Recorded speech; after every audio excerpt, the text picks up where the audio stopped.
Pagi hari ini dapat mengakhiri dipandu oleh Allah. Untuk itu, mari kita awali kegiatan kita pada pagi hari ini. Mari kita bangkit berdiri, kita mengundang Roh Kudus agar Roh Kudus yang menuntun pertemuan kita pada pagi hari ini.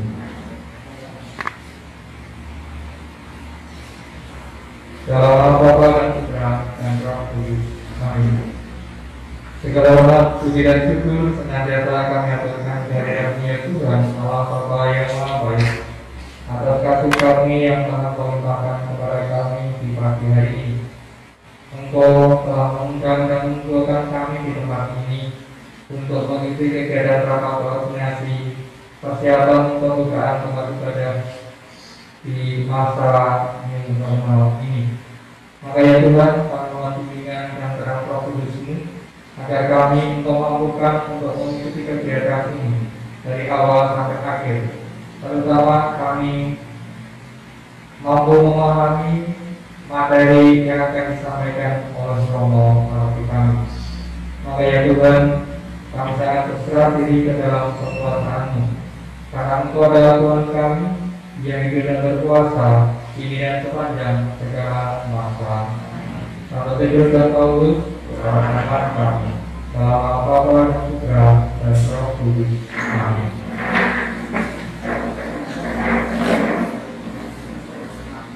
Lalu untuk agenda kita pada pagi hari ini memang secara khusus hanya akan mendengarkan penjelasan dari Romo Kepala Paroki berhubungan dengan persiapan pembukaan tempat ibadah di desa kita masing-masing di Rembang dan juga di Kasih. Yang kami undang sebetulnya semua lingkungan dan semua Kasih yang hadir pada tempat ini, yang dari Kasih Guru, dari Kasih Kaliori, dari Kasih Lasem. Terima kasih Pak Manto yang sudah menggerakkan semua ketua lingkungannya untuk hadir di tempat ini, karena nanti itu juga akan berhubungan dengan pembukaan gereja di Kasih Lasem. Yang izin pada kesempatan pagi hari ini adalah satu seragam. Kemarin Pak Kabimin memberitahu kepada saya, tapi tidak bisa hadir karena kondisinya memang agak sulit kemarin itu. Kemudian Pak Beli dari lingkungan mana? Lingkungan Thomas, bisanya kemarin hari Jumat atau hari Sabtu itu meninggal ketika Pak Beli pergi ke Semarang. Tapi tidak apa-apa karena yang hadir semua kami mempersiapkan sekitar 22 orang. Ini bangku tidak terisi semua. Kami menyiapkan 16 meja meja, ternyata sudah bertambah 2 di belakang, berarti sudah hampir 80% terisi semua. Oke, selanjutnya mari kita mengikuti penjelasan dari Romo Paroki kita untuk persiapan pembukaan tempat ibadah pada masa new normal ini. Untuk selanjutnya kami silakan pada Romo, waktu sebelumnya sampai berapa jam kosong kami silakan. Terima kasih.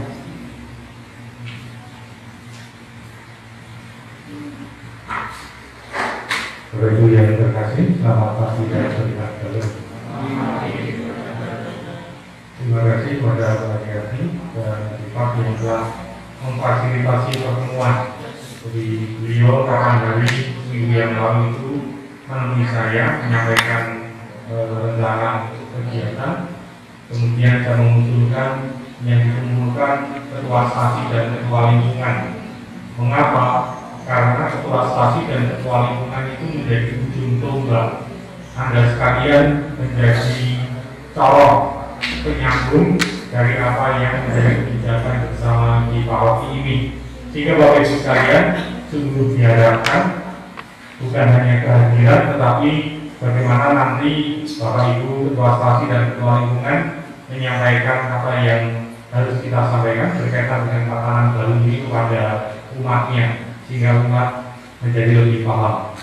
Dan kegiatan ini mendadak, sehingga kita di Paroki sebenarnya sudah mengadakan beberapa kali kegiatan di Lasem dan Keragan juga sudah mengadakan. Tetapi tidak masalah, seringkali sekali itu belum cukup, karena kapan hari di grup asisten imam lalu soal itu kita sudah briefing, tetapi kemudian setelah pulang pertanyaannya kok balik ke naik. Itu sebuah evaluasi bahwa sekali itu ternyata seringkali tidak cukup. Saudara-saudari, di beberapa gereja mungkin Anda sudah mendengar bahwa ada sementara gereja yang sudah dibuka untuk umum, tetapi juga ada sebagian yang belum. Mengapa berbeda-beda? Karena semuanya didasarkan pada kesiapan paroki masing-masing. Di kehidupan kita, sejauh yang saya tahu, yang sudah buka itu di Blora, Kerambi sama Maki saya kurang tahu. Sedangkan Cepu dan Rembang belum. Cepu hari ini sedang simulasi. Mereka mengadakan simulasi dengan 150 orang jam 9 tadi. Kita nanti sore akan mengadakan simulasi tetapi parsial. Parsial artinya hanya praktik, bukan simulasi keseluruhan. Nanti sebelum kita mengadakan misa, tentu kita wajib mengadakan simulasi keseluruhan. Semua petugas harus mengadakan simulasi.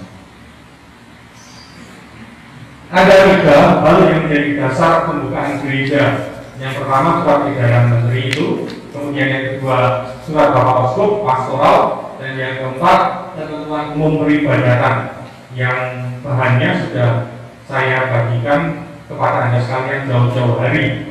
Tujuannya apa? Tujuannya tentu pertama itu menjadi bacaan, kedua setelah menjadi bacaan itu menjadi informasi bagi umat, dan ketiga setelah menjadi informasi tentu seringkali muncul pertanyaan, usulan, mungkin juga sanggahan, sehingga dialektika, dinamika, diskusi itu akan berjalan. Itu tujuannya. Mengapa yang nomor 2 ini tidak saya edarkan? Karena nomor 2 itu menyangkut tanggal, dan sengaja tidak saya share karena kalau sudah menyangkut tanggal itu seringkali yang terjadi kita itu hanya mengejar tanggal dibukanya, tetapi seringkali bisa juga jatuh pada pengabaian kesiapan. Misalnya pengalaman di Paroki Rembang, hal yang tidak mudah itu mencari personil. Mencari personil itu tidak mudah. Tentu sesuatu hal yang omong kosong, kita mengharapkan segera misa bersama, tetapi ketika mencari bantuan umat untuk terlibat jadi tim, sulit. Itu bagi saya omong kosong. Mengapa? Karena kita memasuki situasi yang tidak biasa, sehingga butuh banyak bantuan keterlibatan umat. Kita akan memulai proses membuka kembali gereja dengan semangat doa, penuh perhatian dan kesabaran. Jadi ada poin kesabaran, ada poin kehati-hatian. Jangan sampai kalau kita dibuka, kemudian ada hal-hal yang terlewatkan, kita terpaksa harus menutup kembali. Itu tentu disayangkan kalau kita abai untuk menyiapkan protokol kesehatan. Jika kita hati-hati dan harus sabar, memastikan semuanya siap. Tidak hanya sarana, tidak hanya tim yang siap, tetapi juga umat paham. Sehingga ketika umat itu diberi kesadaran, nanti ke gereja pakai masker, sepanjang misa pakai masker, ya umat dengan penuh kesadaran menaati itu juga salah satu bentuk kesiapan. Hal yang tidak mudah, ya, hal yang tidak mudah, hal sederhana, pakai masker terus panjang misa itu bukan hal yang mudah, karena itu di luar kebiasaan kita. Atau juga soal cuci tangan, masuk ke gereja harus cuci tangan itu juga mungkin sebuah habitus kebiasaan yang harus dibiasakan. Mungkin tidak mudah juga. Orang akan mengabaikan, mau ngomong cuci tangan kok, ya sekarang kok, misalnya. Atau juga ketemu umat yang bodoh, aku saya cuci tangan, nanti masuk gereja di dalam gereja ngupil kok. Itu ya silakan. Jadi kesabaran itu juga kaitannya dengan bagaimana kita mengedukasi umat. Nah, di situ nanti kunci Anda sekalian sebagai ketua lingkungan, ketua stasi untuk mengedukasi umat. Keputusan datang ke gereja harus merupakan keputusan individu yang bebas. Dari keuskupan itu tidak memberikan batasan umur secara eksplisit. Batasan umur itu diminta oleh pemerintah, sehingga di masing-masing daerah beragam. Misalnya yang saya tahu persis di Surabaya itu batas maksimal 60, tetapi di daerah kita, Blora, daerah kesini itu 65. Itu batas maksimal. Kemudian ada umat yang bertanya, bagaimana Romo kalau umurnya 66, 70? Saya pribadi berprinsip demikian soal usia. Jadi usia itu bukan sebuah keharusan, tetapi lebih pada sebuah himbauan. Usia itu digunakan, ukuran usia itu digunakan dalam kaitannya soal kelompok rentan, ya, kelompok rentan. Meskipun ada banyak diskusi, misalnya ketika orang mulai data bahwa yang banyak terkena itu ternyata malah bukan yang 65 ke atas, malah banyak yang di bawahnya. Itu ada banyak diskusi juga demikian. Sehingga bagi saya pribadi, pertama-tama bukan soal usia, tetapi soal pelaksanaan protokol kesehatan, soal kesehatan dan lain-lain yang nanti akan kita lihat, soal harus bermasker, cuci tangan dan lain sebagainya. Sehingga batasan usia itu menjadi sebuah himbauan, menjadi sebuah anjuran. Sehingga kalau mereka yang terkena batas usia datang ke gereja itu menjadi sebuah keputusan bebas. Artinya saya siap untuk datang, siap itu ya semuanya, siap, saya merasa sehat, saya sungguh-sungguh sehat dan lain sebagainya. Kemudian ada juga tahap pembukaan kembali. Sebenarnya bulan Juni itu merupakan tahap persiapan. Juli sebenarnya sudah pelaksanaan, tetapi di paroki kita mundur karena kita memang belum siap. Kemudian tahap pelaksanaan pertama itu misa harian dengan umat. Jadi nanti pembukaan misa itu tidak langsung, tetapi kita akan bertahap. Apa tujuannya? Dengan sistem bertahap, tujuannya adalah kita punya cukup ruang untuk evaluasi. Apakah kita cukup disiplin untuk jaga jarak di gereja misalnya? Saya pribadi, saya ngatur kelompok nyanyi yang begitu, yang di Rembang itu tidak mudah. Sudah digarisi satu bangku 3, tetapi ngeyel 4. Itu terjadi. Misalnya tadi pagi beberapa minggu yang lalu ngatur itu aja sulit. Ya, jadi itu juga menjadi evaluasi. Kenapa memaksa 4? Karena hanya mengejar soal perpaduan suara. Meskipun kalau itu bukan sesuatu yang mutlak pada masa pandemi. Karena di dalam hubungan tidak terukur, kita sudah toleransi boleh 4 orang suara, tetapi kalau tidak taat protokol ya bisa kita evaluasi. Misalnya kita bubarkan, saya bisa sewaktu-waktu minta dicicil, Bu, nggak usah ada petugas kur. Kenapa mau sulit diatur? Bukan sesuatu hal yang tidak mungkin terjadi. Jadi ukuran kita adalah selalu protokol kesehatan. Kemudian tahap pelaksanaan kedua adalah misa mingguan dengan umat. Itu terjadi di gereja paroki.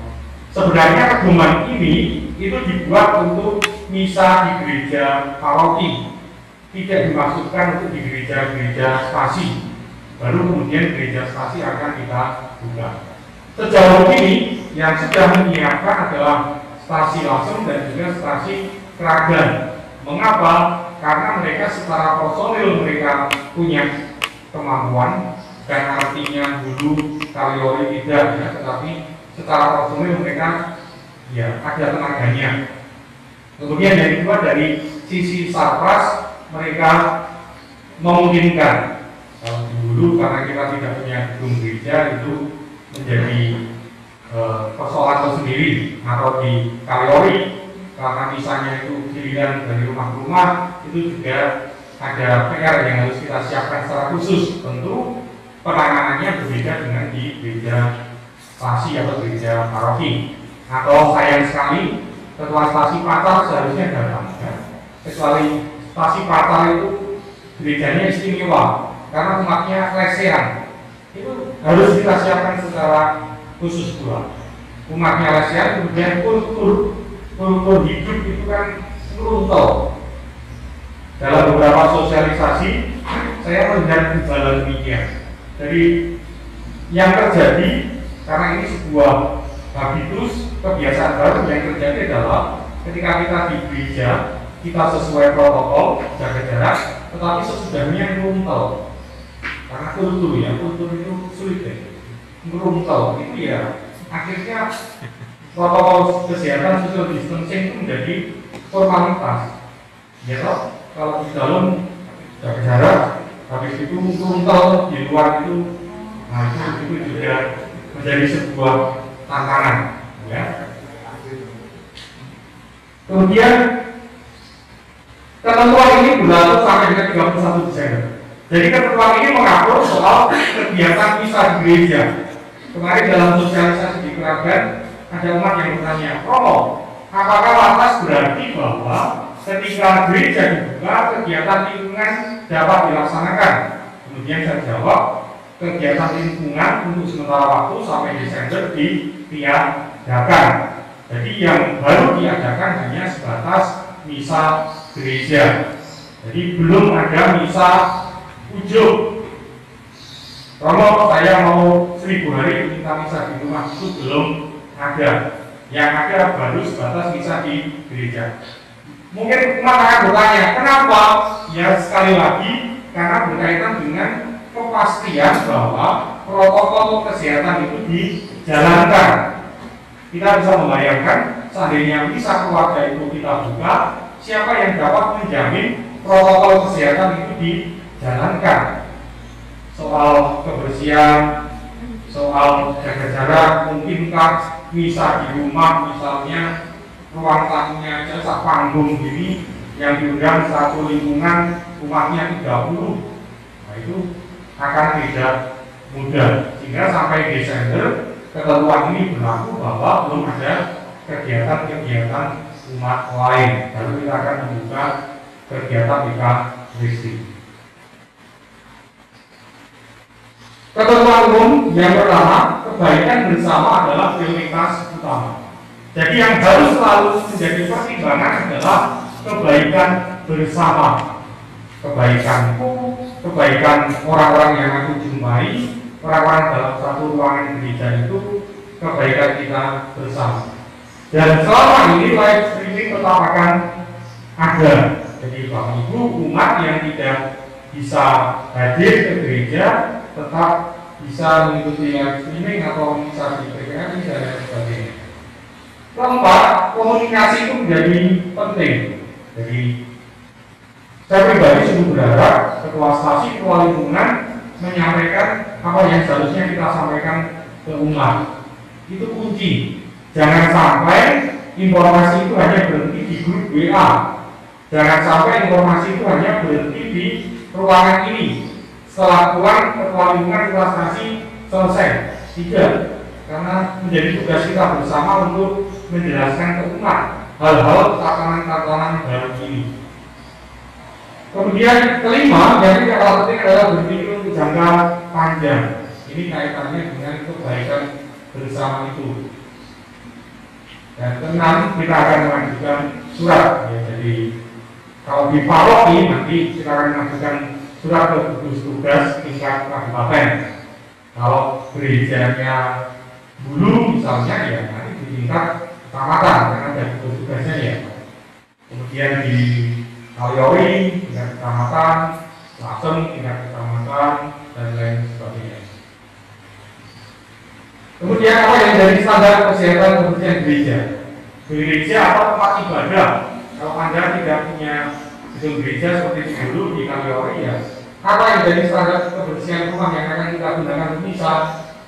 Yang pertama yang harus kita utamakan adalah sikap preventif, berjaga-jaga. ya, berjaga itu lebih baik dalam situasi semacam ini. Kedua, soal physical distancing, soal jaga jarak. Jadi kalau mau mengadakan misa, hal pertama yang harus dipikirkan adalah soal mengatur kursi.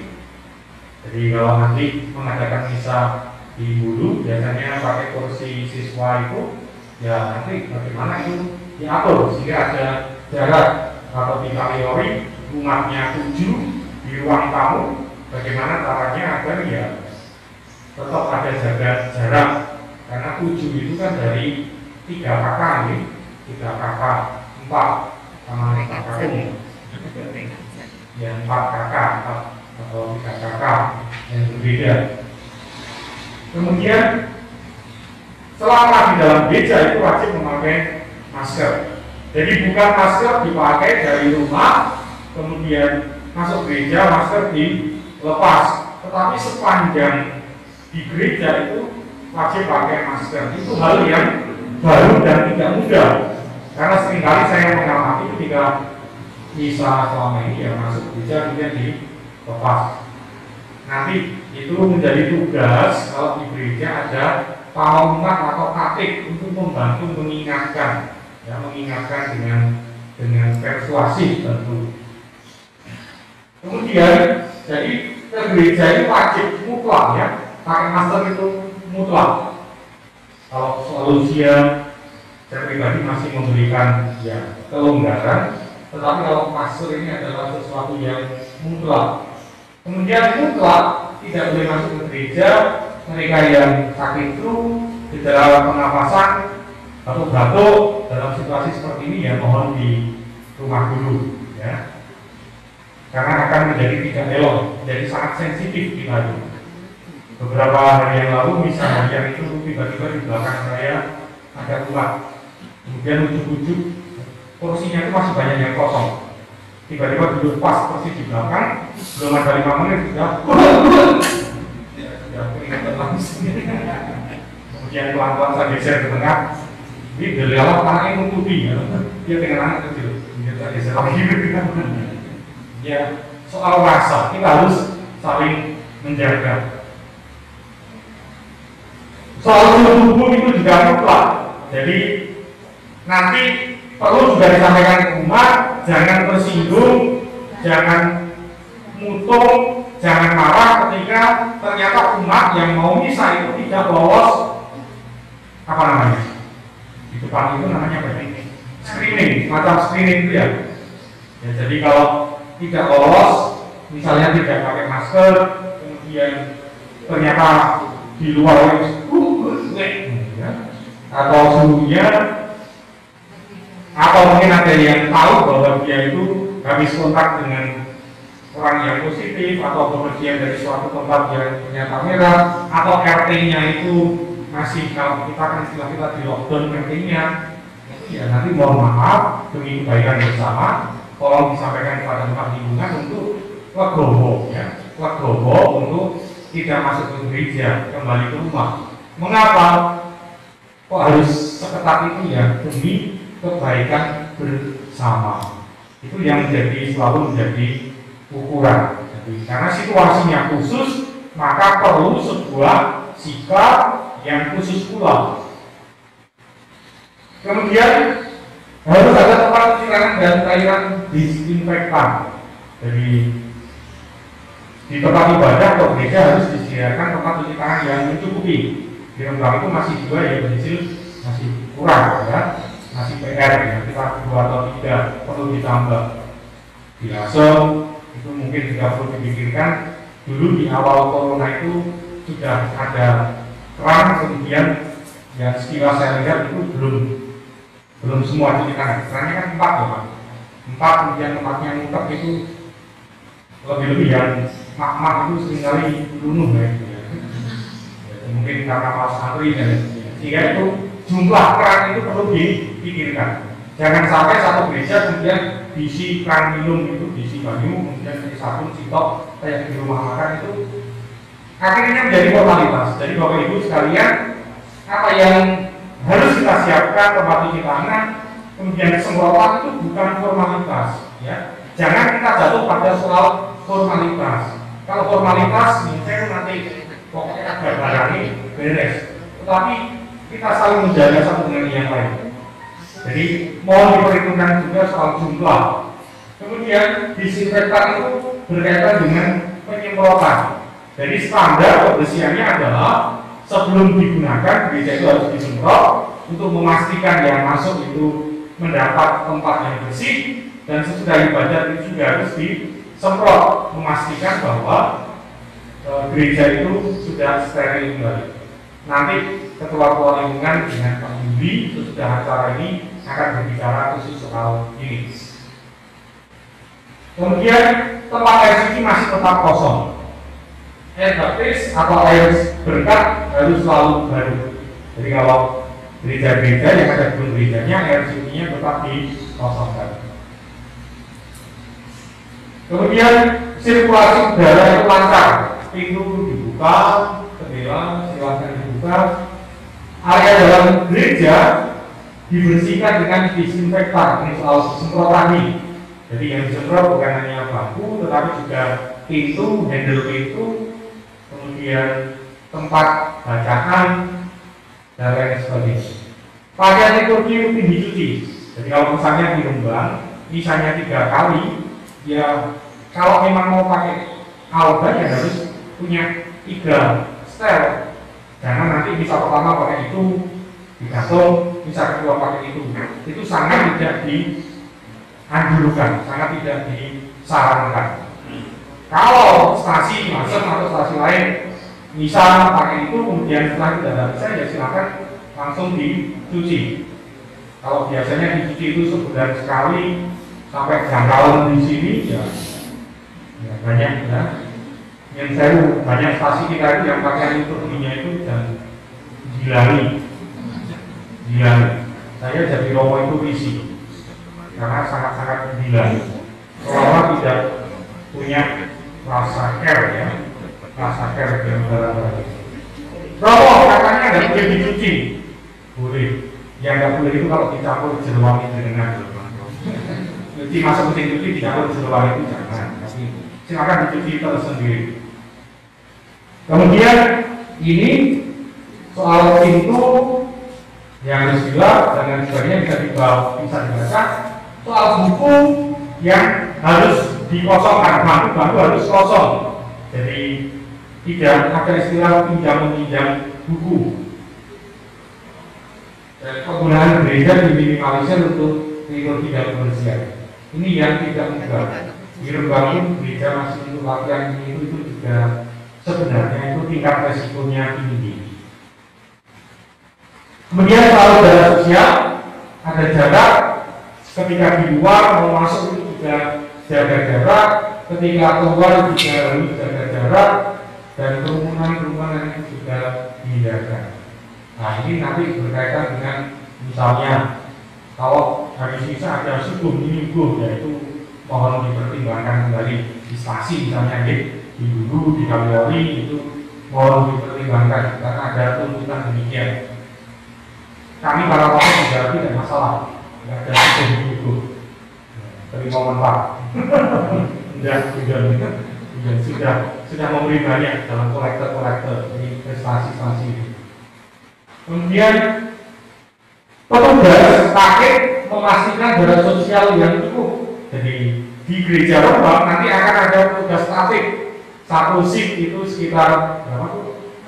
14 orang. Hanya di Lasem berapa? 4. Ya nanti kalau kurang silakan ditambah ya. Jadi mengarahkan cuci tangan, kolektor, dan di dalam nanti juga ada yang mengatur. Karena kalau masuk ke gereja duduk tidak ada yang mengatur, di awal-awal kita mengadakan misa itu akan menjadi sulit. Lebih-lebih umat yang terbatas pemahamannya, terbatas informasinya. Tidak kita pungkiri banyak umat kita yang juga terbatas akses pengetahuan dan pemahamannya. Kemudian kapasitas umat ini juga dibatasi. Di stasi besar, Lasem dan Kragan sudah diatur kursinya, sudah ada tanda jaga jarak. Dan di Rembang misa itu ada 3 kali Sabtu sore jam 5, Minggu jam 7, dan Minggu sore jam 7. Stasi lain silahkan menyiapkan. Jadi Bapak Ibu dari stasi lain silahkan menyiapkan. Saya juga nanti kalau memang sudah siap ya beritahu kami. Kami akan datang melihat kesiapannya. Ya, jadi kami akan datang melihat kesiapannya. Kemudian soal alur komuni yang juga harus ditata. Misalnya di Rembang, alur komuninya ditata ulang untuk menghindari penumpukan. Selama ini bagi komuni itu ada 3, pinggir, tengah, dan pinggir.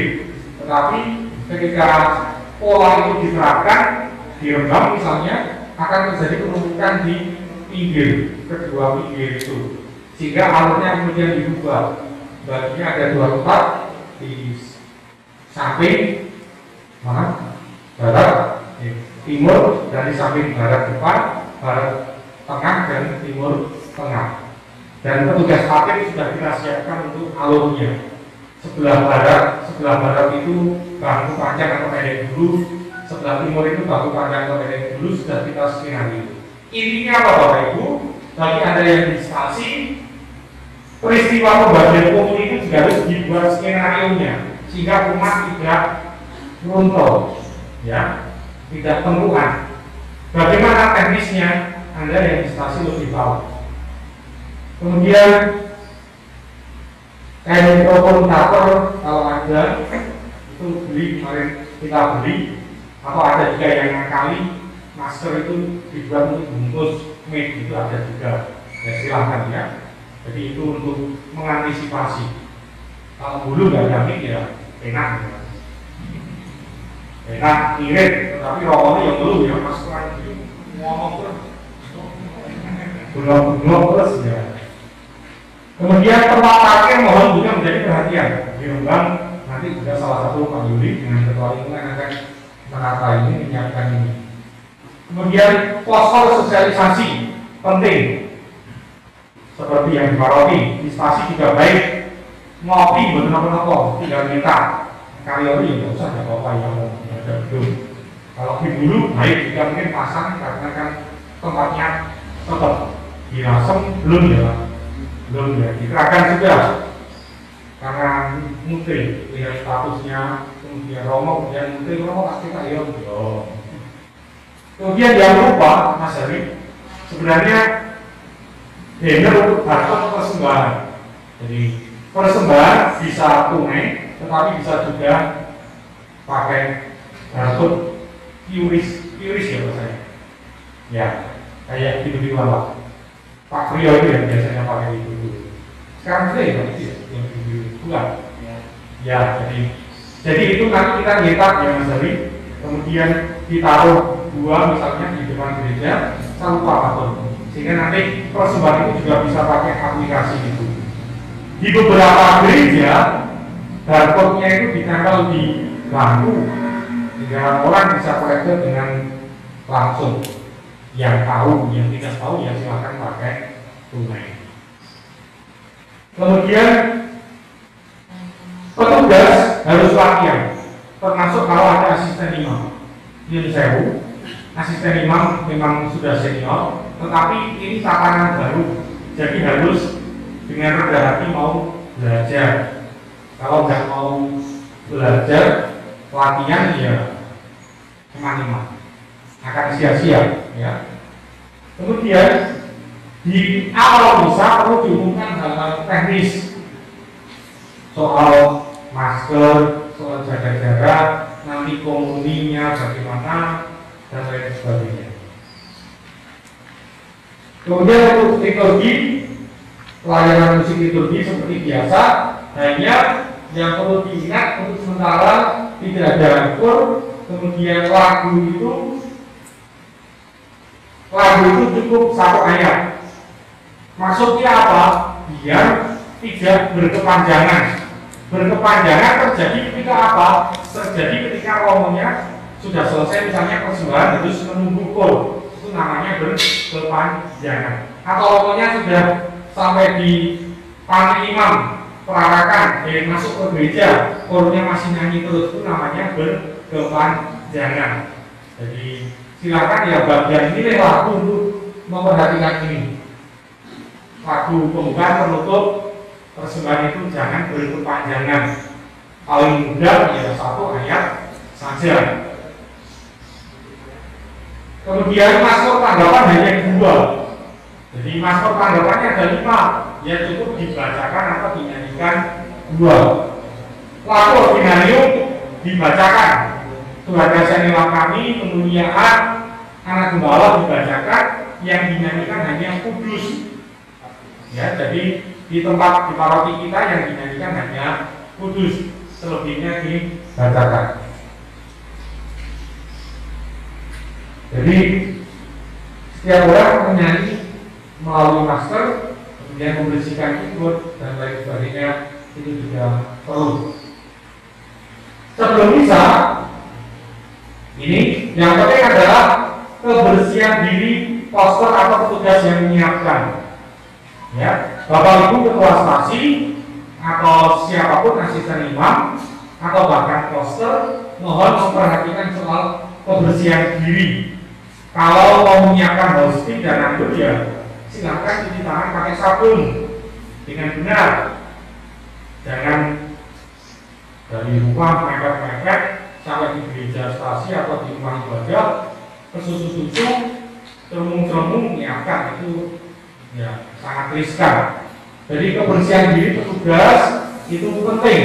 Juga kebersihan piala, kain-kain korporal itu mohon ya dicuci setiap habis misa. Kemudian piala dicuci dengan air sabun dan air hangat. Pedomannya dalam lembaran itu disebutkan demikian. Kemudian semua petugas mencontohkan praktek higienis. Jadi kalau ada asisten imam yang bertugas ya jangan tukar-tukar kuping gitu. Romonya juga, meskipun kadang-kadang ya romonya yang selalu juga bisa ulik, itu akan melukai perasaan umat. Ya. Ada umat tidak mau komuni gara-gara romonya batuk, ya ada juga. Itu soal bagaimana kita yang bertugas itu menjaga perasaan umat. Kemudian para misioner, jadi ada misioner itu batasannya hanya 2. Kemudian asisten imam sebelum membagi komuni itu mencuci tangan pakai sabun. Sakristi tidak di panti imam. Kemudian petugas-petugas bisa menyiapkan hand sanitizer, umat juga bisa dihimbau karena tidak bukan menjadi sesuatu hal yang mahal ya, hand sanitizer itu. Itu yang saya sampaikan. Kemudian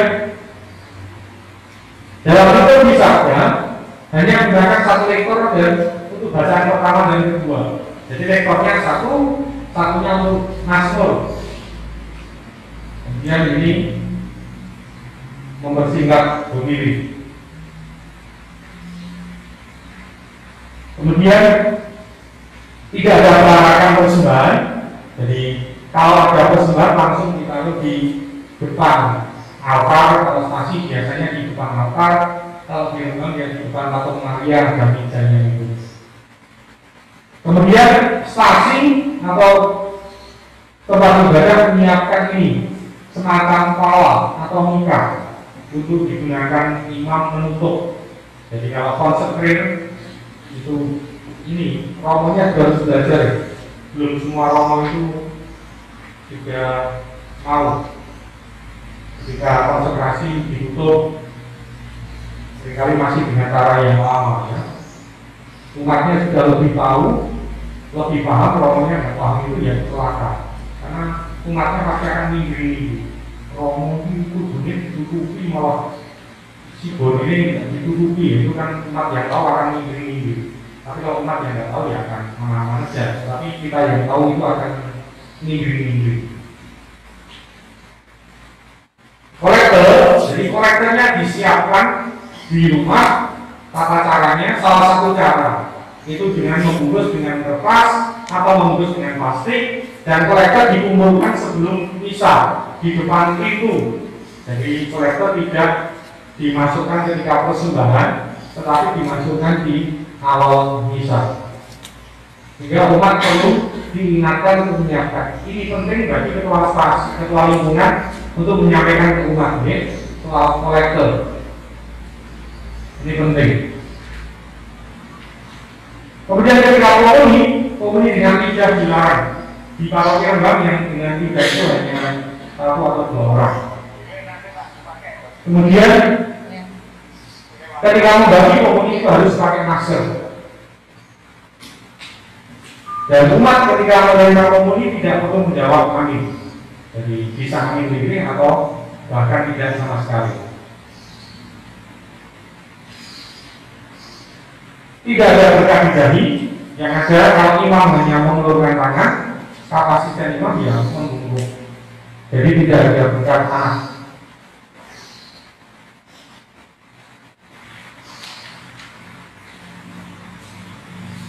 Ada banyak soal batasan usia, ada banyak variabel batasan usia yang dipakai. Ya, jadi menjadi hal yang tidak mudah, sehingga ya di paroki Rembang kita mengambil kebijakan batasan usia itu menjadi himbauan, ya, menjadi himbauan. Bapak Ibu dan saudara-saudari yang tidak kalah penting yang mohon juga disampaikan ke umat ini. Bapak Poskop kita, Monsinyur Sutikno Wicaksono, memberikan dispensasi dari kewajiban misa bagi umat yang berhalangan selama pandemi ini. Jadi umat yang berhalangan entah karena usia, entah karena sakit, entah karena habis kontrak misalnya, atau lingkungannya itu di lockdown karena ada yang positif, maka Bapak Poskop memberikan dispensasi dari kewajiban misa. Artinya apa? Artinya umat yang karena alasan-alasan tersebut itu tidak diwajibkan misa dan tidak terkena hukuman dosa kalau tidak misa ke gereja, tidak hadir di gereja. Hal ini mohon disampaikan ke umat sehingga umat juga tidak merasa bersalah, tidak merasa berdosa ketika tidak bisa datang ke gereja saat gereja ini akan kita buka. Apa yang perlu kita siapkan? Jadi nanti masing-masing stasi memahami, menyiapkan petugas-petugasnya yang ngatur umat, menyiapkan sarananya. Ada ketua-ketua lingkungan lebih pada soal mensosialisasikan patanan baru ini kepada umat. Jadi tugas ketua lingkungan lebih pada sosialisasi patanan baru, tugas ketua stasi dan tim di paroki menyiapkan sarana dan juga tim kerjanya. Kemudian yang tidak penting membuat jadwal kebersihan gereja, menyemprot dan lain sebagainya, mengatur bangku, titik-titik komuni, sekaligus juga alur komuni umat. Kemudian menyiapkan mengecek, dan yang tidak kalah penting nanti ada simulasi sebelum kita bisa ada simulasi, dan ini izin ke satuan gugus tugas. Jadi kita membuat surat pemberitahuan atau izin kepada gugus tugas. Itu berkaitan dengan Ekaristi. Kemudian hal lain tidak ada di lembaran pelayanan sakramen lainnya bagaimana Romo? Secara umum protokol kesehatan tetap berlaku untuk pelayanan sakramen lain, sakramen baptis, komuni pertama, perkawinan, kematian, pengakuan dosa, itu protokol kesehatan tetap berlaku. Protokol kesehatan itu apa? Secara pribadi sehat, tidak habis kontrak, tidak habis dari zona merah misalnya, kemudian pakai masker, cuci tangan sebelum masuk ke gereja, itu hal standar minimal yang sudah harus menjadi kebiasaan kita bersama. Ini jadi prinsip umumnya untuk sakramen lainnya. Bagaimana dengan baptis? Jadi sakramen baptis dewasa tetap dilaksanakan, ya. Sakramen baptis tetap dilaksanakan maksimal 10 orang. Jadi kalau ada umat jumlahnya 15, ya nanti baptisan dewasanya 2 kali. Sekarang minggu ini, hari ini baptis, hari berikutnya minggu depan baptis lagi. Kemudian persiapan kalau baptis bisa secara online, boleh. Tetapi kalau daerah itu memungkinkan semacam ini ya boleh. Kemudian air baptisnya itu harus baru, jadi air itu harus selalu baru.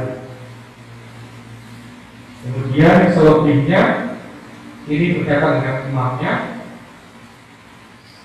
Ya, jadi baptis dewasa itu maksimal 10 setiap kali penyelenggaraan, dan yang hadir hanya calon baptisan dewasa dan wali baptis. Jadi yang datang itu calon baptis dan wali. Kapan waktunya? Tidak harus Natal atau Paskah dalam situasi pandemi. Baptis bayi itu disarankan untuk tidak diadakan, disarankan karena soal batasan usia. Tetapi saya pernah baptis bayi ketika orang tuanya itu meminta. Jadi imam pasti akan mengatakan, gereja menyarankan ditunda. Tetapi kalau kemudian orang tua mengatakan tidak apa-apa Romo, kami minta sekarang, ya kita akan layani. Jadi kapan tidak apa-apa itu artinya keluarga siap, ya, siap dengan konsekuensinya. Jadi itu yang akan terjadi. Jadi itu berlaku dengan baptis bayi. Komuni pertama tetap dijalankan maksimal 30 anak yang hadir, anak, orang tua, dan katekis yang mendampingi. Jadi komuni pertama tidak harus tubuh dan darah Kristus. Jadi kalau di Rembang itu ada berapa belas, kemudian mundur tinggal berapa biji, tinggal berapa anak, yang nanti akan kita adakan upacara komuni pertama tanpa harus menunggu tahun depan. Di Langsung itu ada berapa ya Pak? 3 atau 2. Di Keragan kemarin itu ada 3 atau 4. Kemudian baptisan di Waseku, pokoknya totalnya ada 7 di Keragan itu. Kita akan mengadakan itu tanpa menunggu hari raya tubuh dan darah Kristus atau masa Paskah. Jadi komuni pertama tetap bisa diadakan. Cara mencoba itu nanti akan kita bahas. Bagaimana kalau mau mengaku dosa?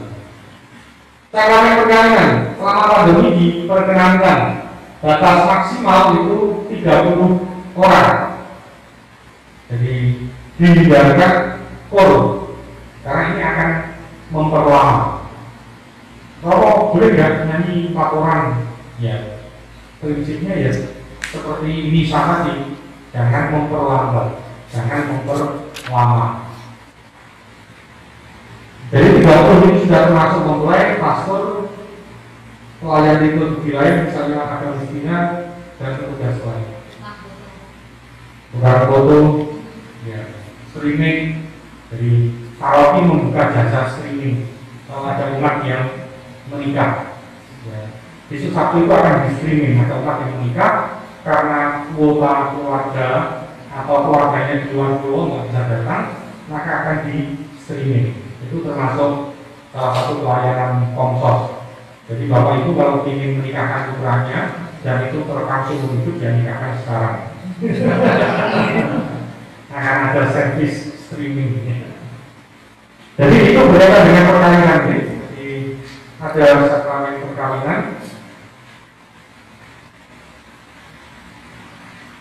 Kemudian kanonik itu tetap tatap muka, tetapi kursus perkawinan boleh online. Jadi misalnya putra putri atau umat ada yang ikut kursus online di mana sertifikatnya itu sah akan digunakan, tidak harus tatap muka. Tetapi kalau kanonik itu harus tatap muka dengan promonya. Itu catatan-catatan pentingnya. Kemudian sakramen tobat itu boleh mengaku dosa, tetapi yang menjadi catatan harus dilakukan di ruangan yang cukup luas. Kalau ruang pengakuan kita itu kurang, ya, tidak pas. Jadi kalau mau mengaku dosa, kalau pribadi ya di dalam gereja langsung itu lebih luas. Jadi tempatnya harus luas.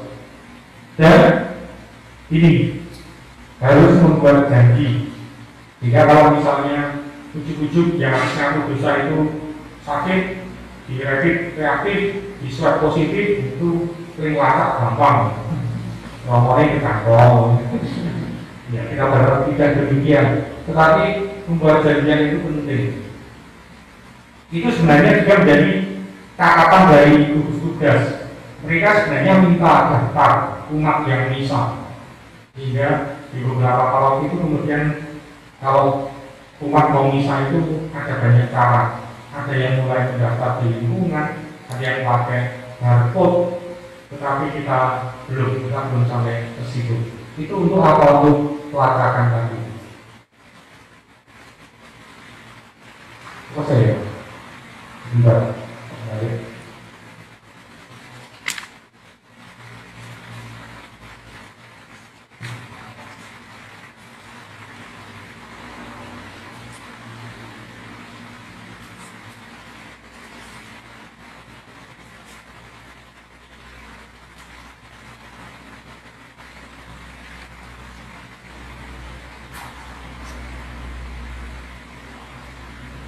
Perkawinan sudah, obat sudah. Caranya orang sakit, jadi kalau umat itu ada indikasi COVID atau pernah reaktif, maka mohon maaf, gereja belum dapat melayani sakramen pengurapan. Bapak Ibu, yang penting demikian. Kalau ada umat minta sakramen pengurapan, mohon ketua lingkungan atau ketua stasi menelusuri terlebih dahulu. Jangan langsung menghubungi romonya. Pastikan penyakitnya apa, pastikan riwayat sakitnya seperti apa. Jadi mohon bantuan ketua stasi untuk screening dulu. Kalau ujung-ujung romonya, nanti romonya akan gagap menjawab. Jawab iya, tetapi pasti aman orang. Tidak jawab iya itu dia merasa tidak enak, ya, serba sulit. Saya pernah menolak sekali ketika pasien itu di ICU, karena saya agak flu habis kehujanan. Saya nggak berani, ya. Saya nggak berani masuk ke ICU karena flu misalnya, itu bisa terjadi. Jadi caranya keberapa bagi umat itu harus dipastikan. Yang penting yang pertama bahwa itu ketua lingkungan dan stasi, kalau ada umat minta sakramen pengurapan, mohon dipastikan soal sakitnya apa. Itu intinya. Hal lain itu menyangkut imam. Jadi pakai kapas sehingga imam itu tidak menyentuh tangan atau dari secara langsung, itu tugasnya imam. Jadi kalau biasanya langsung pakai jempol kalau pengurapan, tapi kalau situasi seperti ini kami para imam seharusnya, tidak semua imam tahu, tapi itu pakai kapas. Ya, tapi kemarin kita pakai kapas ya. Sesudah pakai kapas, tapi tanganku seperti ya, karena serba sulit ya. Apalagi kalau yang sakit itu di rumah itu juga serba repot. Kalau di rumah sakit masih lumayan, karena kalau masuk rumah sakit itu ada screening ya Pak Tio. Jadi dipastikan dulu ya penyakit ya. Kalau umat kita sakit di rumah itu yang juga kadang tidak mudah. Jadi sakramen pengurapan boleh. Tetapi mohon Bapak Ibu membantu kami para romo untuk memastikan riwayat sakitnya seperti apa.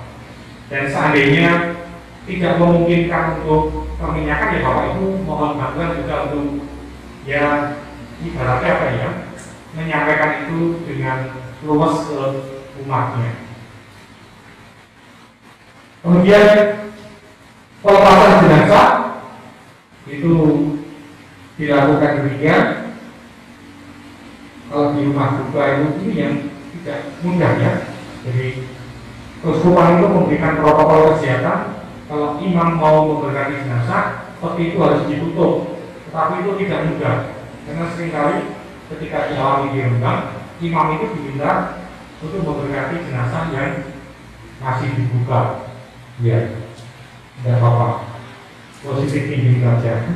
Karena kalau meninggal sekarang kan pasti ada surat kematian, menular atau tidak itu saya pernah lihat ya.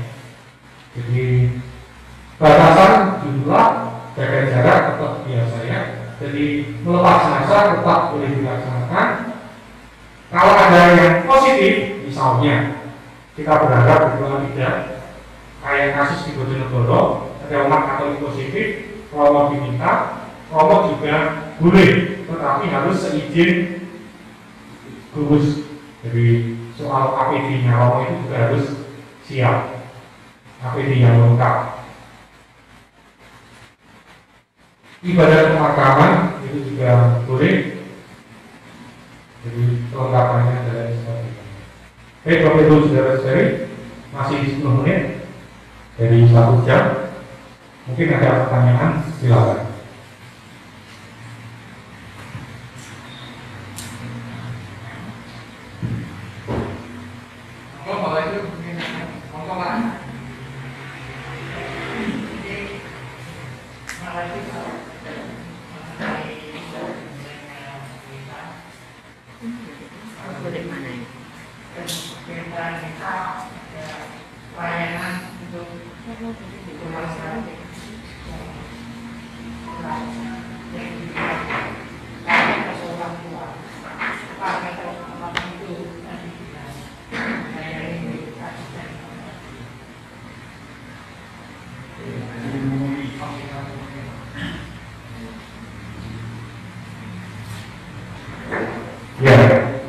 Sejauh ini dalam beberapa ketentuan itu belum ada pelayanan komuni serumah-rumah, jadi belum bisa sejauh ini. Nanti kita harus menyiapkan dulu. Jadi tahapnya kita misalkan umat, setelah misalkan umat nanti asisten imam kita kumpul bersama untuk menyiapkan. Kalau kita mau mengirim komuni, protokolnya seperti apa kita harus siapkan bersama, karena itu kan ya. Jadi jawab saja, pelayanan ngirim komuni belum bisa dilaksanakan sampai nanti ada pemberitahuan. Jawaban singkatnya demikian. Dan nanti pemberitahuan akan disampaikan ketika asisten imam sudah siap. Tentunya kita harus menyiapkan juga.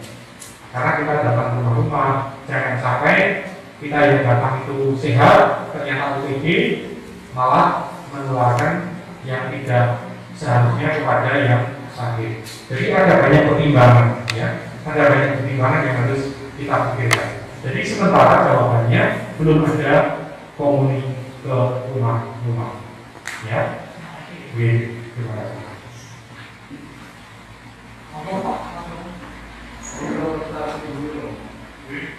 Ilustrasi dulu itu dikirakan berapa persen itu kan sudah ada tahun loh, ada dari rumah itu ada apa itu ada.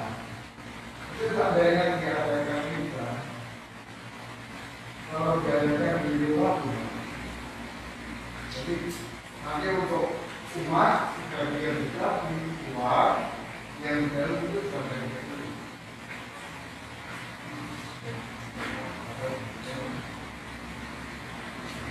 ya. Jadi nanti misalnya dulu ya silahkan altarnya tetap di tempat biasa, nanti kursinya diatur. Kalau nanti kurang ya di depan seperti hari raya Natal atau Paskah, ya. Juga gereja yang lain, sehingga antisipasi jumlah itu juga perlu menjadi pertimbangan. Itu yang sebenarnya juga harus dipikirkan oleh stasi pacar misalnya, karena selama ini pacar duduk di lantai, jika mereka apakah harus pakai kursi, itu juga harus mereka pikirkan.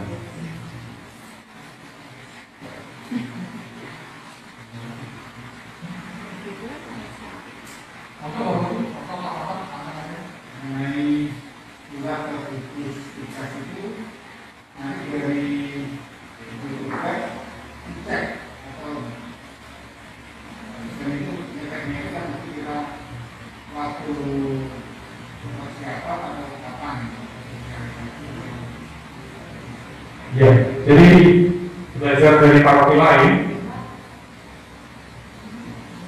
surat itu bisa diajukan kapan saja. Itu yang pertama. Tetapi saya di Rembang berpikir demikian. Surat itu kita ajukan setelah kita siap. Mengapa? Karena gugus tugas mereka akan datang ke gereja kita, entah paroki atau stasi di mana surat itu dibuat. Mereka akan mengecek kesiapan kita. Sehingga kalau kita sudah siap dan mereka datang, tentu itu akan lebih elok dan lebih baik. Menjadi kurang elok kalau kita belum siap, kemudian mereka akan survei.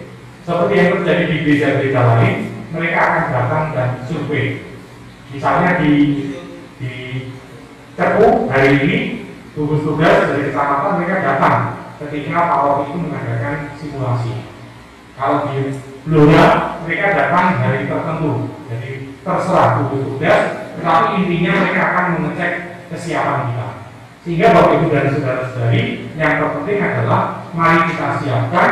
Kalau kita sudah siap, kemudian baru kita mengajukan surat pemberitahuan atau izin kepada gugus tugas. Tidak akan ada masalah karena kita sarana sudah siap, SOP prosedurnya kita sudah punya, sehingga kita bisa menjelaskan kepada mereka. Jadi kita siapkan dulu soal izin pemberitahuan itu menyusul, tidak masalah.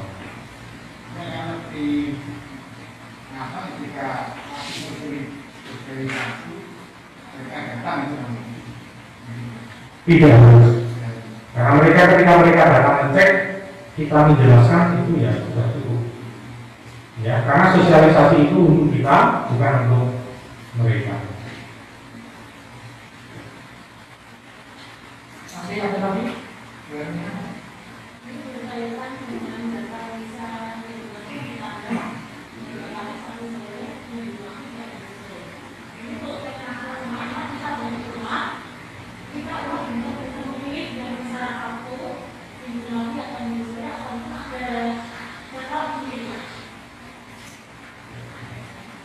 Ya, jadi untuk Rembang, wilayah Rembang kota nanti akan dibagi oleh tim liturgi, dan pembagiannya akan istilahnya apa? Muter itu apa?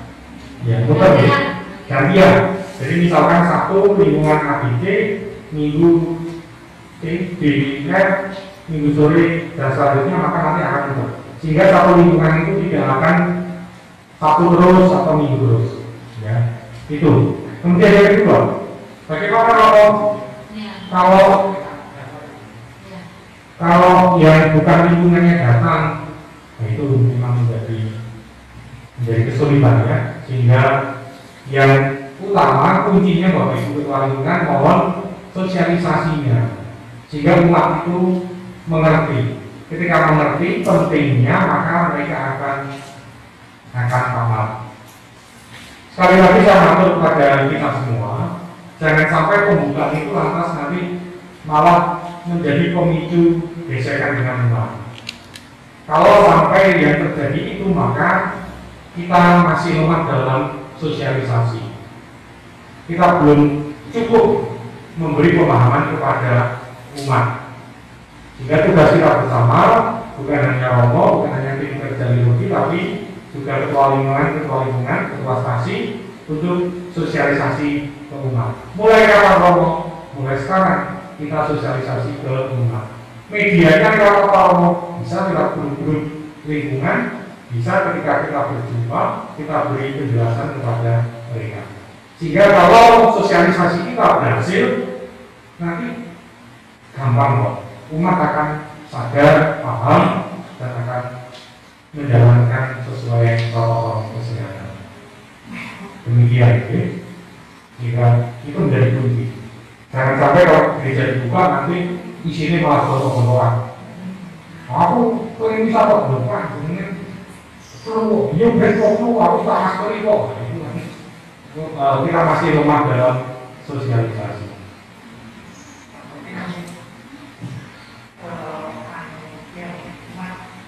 Kita yang sudah tua sekali, tapi dia sering bercerita dan ini apa bicara yang berkumpul atau itu contoh kita di rumah kita itu buka dan itu kan sering ada hati yang apakah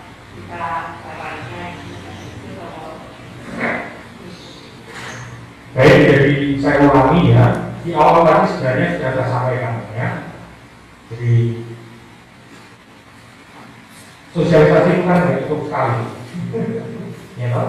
Buktinya hari ini ya, tadi sudah disampaikan ternyata masih ada yang banyak itu juga akan terjadi di umat ya. Sehingga nanti kita harus mengulang-ulang. Jadi Bapak Ibu Saudara-saudari, keuskupan tidak secara eksplisit memberikan batasan usia, itu yang pertama. Kemudian yang kedua, batasan usia itu diberikan oleh pemerintah. Sehingga ketiga, saya pribadi di Rembang, batasan usia itu menjadi himbauan, ya, menjadi himbauan. Jadi himbauan dengan tentu tahu maknanya apa, bedanya himbauan dengan kewajiban.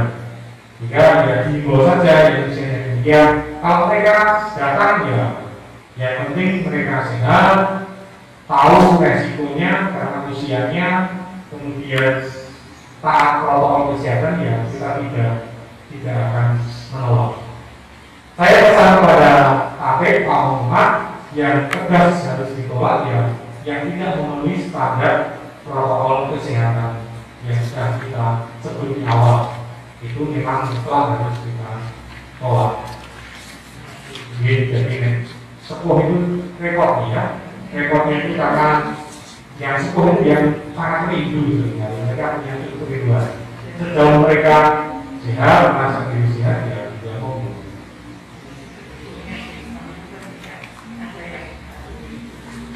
Ya. Begitu.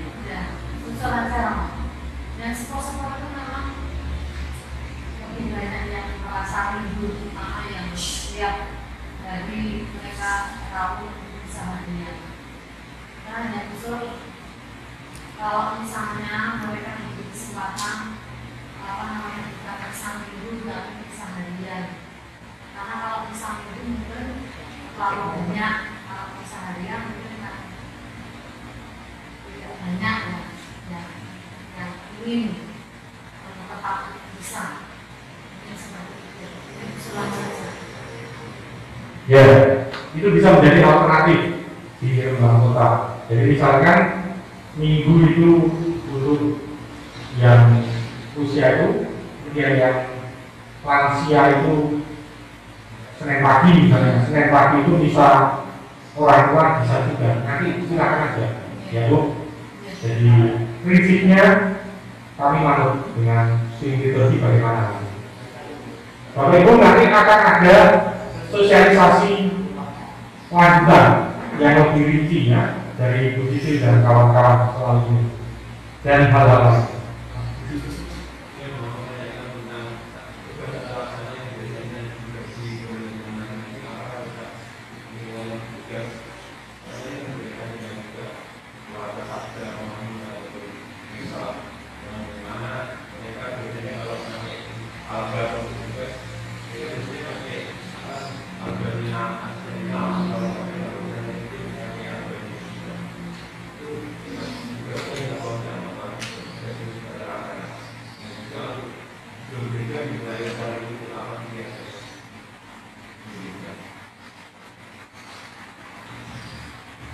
Baik, yang pertama berkaitan dengan bersatu bersama. Jadi salah satu poin yang disebutkan dalam ketentuan umum itu soal tidak lama-lama dalam kerumunan dalam kumpulan. Jadi sehingga kenapa lagunya tidak dinyanyikan semua, dibatasi, rokoknya pun juga diingatkan nih para rokok memilih 10 menit maksimal supaya dia tidak lama-lama. Sehingga dari situ kemudian kita bisa membuat kebijakan turunan. Ya, jadi ada prinsip umum yang diberikan jangan terlalu lama, sehingga kita bisa kemudian membuat kebijakan turunan ya. Kalau itu menjadi prinsip umum, ya Rosario tidak terlalu dulu. Ya, silakan Rosario pribadi. Itu juga tidak akan mengurangi kesucian diri. Ya, jadi tidak ada Rosario bersama. Datang langsung misa, kemudian yang kedua berkaitan dengan petugas diatur di jadwal khusus. Ya, ada jadwal khusus, kemudian pakaian selama kita belum punya pribadi ya kita menggunakan baju baju pribadi kita. Biasanya tim liturgi akan menyarankan pakai putih ya, pakai putih atau putih, ya pakai putih. Itu untuk di lembah. Karena misa kita adalah 3 kali. Kalau di stasi yang misalnya sekali tidak menjadi masalah, pakai 2, tetapi setelah itu harus dicuci. Kalau kita karena kita belum punya, seandainya punya itu akan butuh banyak. Karena yang tugas kan tidak selalu A, tetapi A, B, C, D. Jadi demikian.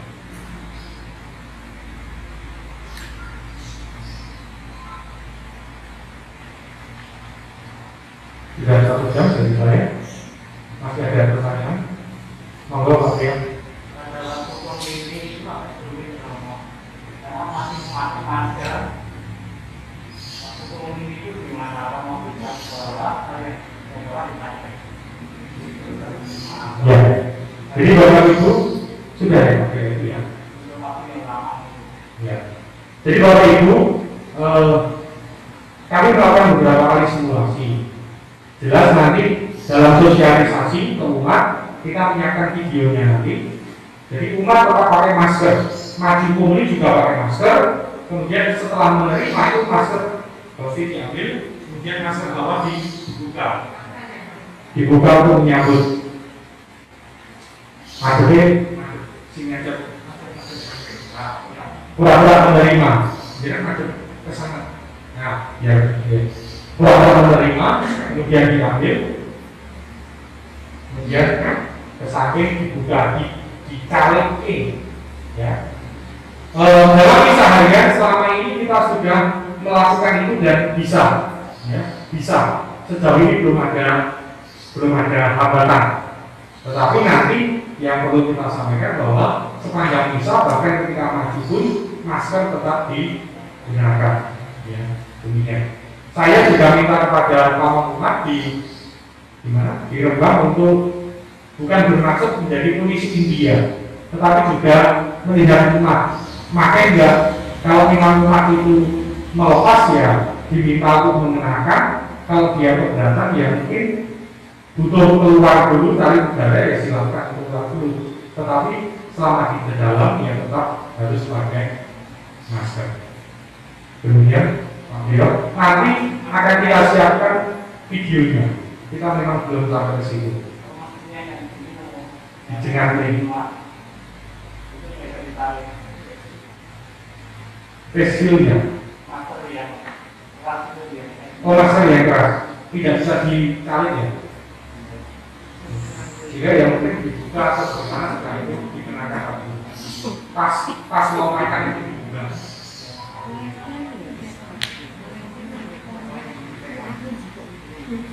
Baik, 1, 2.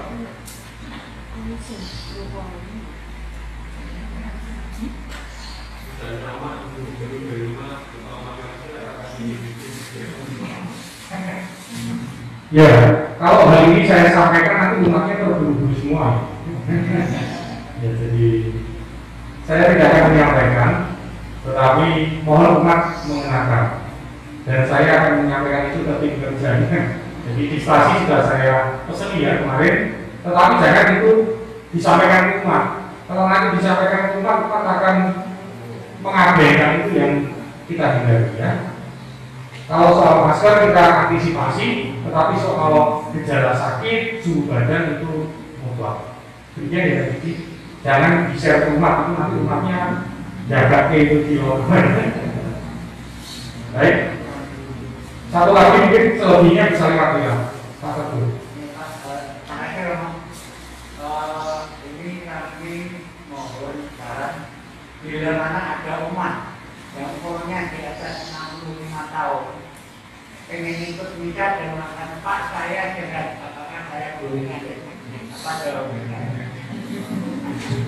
Ya saya ngomong itu sudah 3 kali ya. Itu baru dengan kewajiban dan stasi. Nanti Anda yang mau ditahu umat bisa lebih dari 3 kali ya. Ada yang mau baru jawab. Jadi gini Pak Abdul, Keuskupan tidak memberikan pedoman, patokan harus usia sekian ya. Karena ada banyak variabel. Itu yang pertama. Yang kedua, batasan umur itu dituntut oleh pemerintah. Yang sudah dialami gereja lain itu gugus tugas. Gugus tugas akan mengklok usia sekian sampai sekian. Kemudian yang ketiga, bagaimana di gereja kita juga realistis dengan umat dan yang sepuh yang mau datang ke gereja, yang kangen, yang rindu, mereka juga sehat. Jadi sekali lagi Pak Teguh, minum sampai mendengarkan, biar nanti ingat tadi barusan sudah, kita tidak akan menolak yang sepuh sejauh memang beliau pakai masker, beliau sehat, dan beliau tahu saya itu usia rentang. Ya. Pengetahuan ini membuat yang bersangkutan akan lebih berhati-hati, lebih menjaga diri. Jadi dalam surat yang saya bagikan itu menjadi sebuah himbauan, bukan keharusan. Demikian ya Pak Teguh. Jadi untuk usia tidak serta hal lain menyangkut kesehatan mudah. Bu, terakhir. Mau kalau kolektor itu kan ditaruh di kotak, apa nggak enak pakai ini terus langsung dibungkus gitu aja. Pakai tempatnya kolektor gitu kan kalau di saudara gini terus dimasukkan langsung dibungkus. Ya, kenapa tidak pakai kantong? Pertimbangannya adalah biar kantong itu tidak berpindah dari satu tangan ke tangan yang lain. Kalau ada tugas kirim ya monggo, jadi kotak itu tidak mutlak. Bisa pakai kantong yang ada tongkatnya sehingga kantong itu bawa nyembunyi. Meskipun itu juga riskan, kalau orangnya ngambil dari dompet langsung pegang duit nanti komuni itu juga resiko yang harus diantisipasi. Betul kan? Kemudian di dapur kan kurang jelas kalau itu contoh karena dengan jualan bayu. Jadi mungkin lebih aman memang kotak di luar. Dan kotak itu sebisa mungkin bolongannya segede, jadi nggak perlu putar-putar. Kotak nanti juga dihitung lagi kok. Memang kantong juga harus dihitung toh. Memang ada bisa menghitung di kotak kantong kolektor. Balik lagi. Baliknya gimana? Kalau dari kotak diambil lagi. Memang kalau dari kantong nggak diambil. Tapi kan langsung Nanti rumahnya langsung hitung di melalui kan tetap harus dihitung juga. Bingungnya gimana? lama. Sekarang lama harus mengingatkan atau lebih mungkin? Enak megangin gini kalau belum. Saya nggak tahu ya lamanya gimana. Mungkin ada yang bisa membantu dari langsung. Ya lama mungkin ya mungkin kesulitan Oh, nganggoknya. Ya monggo, apakah Anda mau mengambil resiko pikiran terjelasnya tertular atau resiko amannya? Ini kok kalau di kotak ya, nanti saya ambil lagi, hitung lagi. Tapi kalau sudah di kantong, terus tak bungkus di kantong aja ini kok. Terus nggak dihitung. Nanti hitungnya. Kalau biasa boleh dong nggak dihitung langsung. Enggak. Yang kita berikan sekarang digunakan kan keselamatan lebih mendekati ke protokol kesehatan. Jadi kita mungkin juga butuh apa ya butuh waktu atau perjuangan supaya yang lebih untuk menjaga mungkin ini untuk keamanan kalau mereka dimasukkan kotak Allah bantu waktu dicinta kita semua dengan dipersedia itu lebih aman. Jadi kalau kita masuk kamar sudah dipegang kalau nanti dari kotak uang beda. Ya jadi ini ya biar nggak panjang itu soal kotak atau kantong. Satu prinsipnya soal kalau kantong jangan sampai kantong itu diedarkan. Itu poinnya. Pakai tongkat yang mengglok. Kemudian yang kedua, kalau ngitung, kalau di lembang mereka akan pakai sarung tangan.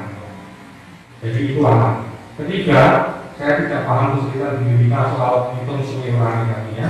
Itu jadi silakan dihitung langsung saja ya. Tetapi poinnya adalah satu, jangan sampai kantong, selama ini kantong itu kan dihindarkan. Saya, Riyadi, kemudian itu jangan itu dihindarkan. Sehingga kemudian di lembah kita menggunakan kotak di depan.